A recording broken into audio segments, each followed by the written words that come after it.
Kevin, in a nutshell, the situation, I think, peaked about an hour ago as of this moment. I'm not saying it has peaked for the day, but I think it peaked an hour ago, and it has let up some. The creeks, especially the small creeks, are filled, and but are not rising the way they were at 6, 7, 7:30, 8 o'clock this morning. We feel there's no immediate danger to life in the city.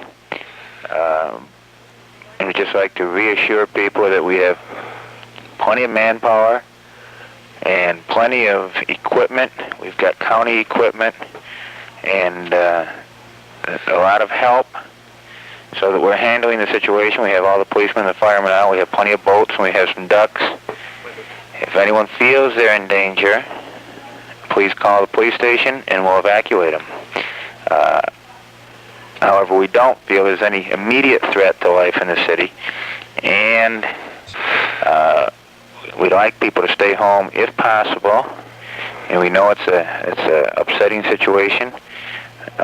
People are nervous, and some are quite worried, frightened. But if they can just stay as close to their house as they can and keep an eye on their own children. We were urging to keep the children home today. Yeah, we had a scare this morning with a 9-year-old boy, and cruising the city, there are an awful lot of children out playing in the water and playing near the bridges. I just saw a little child down on the arterial bridge, and he's fooling around that bridge, and I said to Captain Coogan and Chief Rose that if someone doesn't, take the fun out of this thing for the kids and keep them safe, I'm afraid we're going to lose one or two, because while the situation is improving, there's still a dangerous situation, especially around these bridges. That's the next question I got for you, Andy. We had a report East Van Scooter Street Bridge was bad.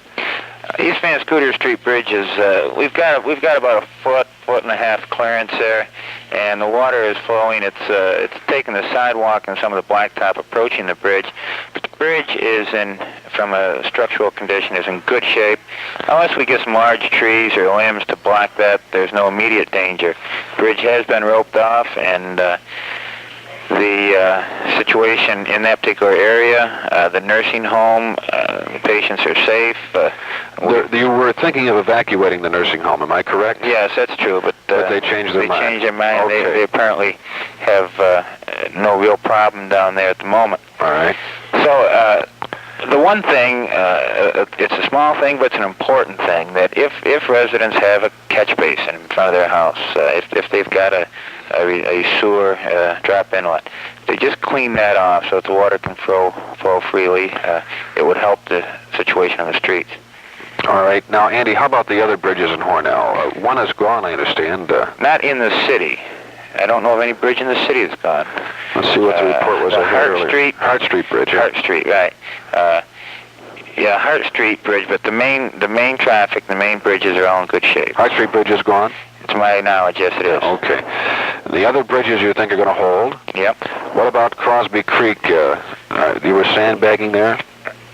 We're not sandbagging now. All right. Were you at one point? No. Okay. No. We have men filling sandbags. Very, very interesting.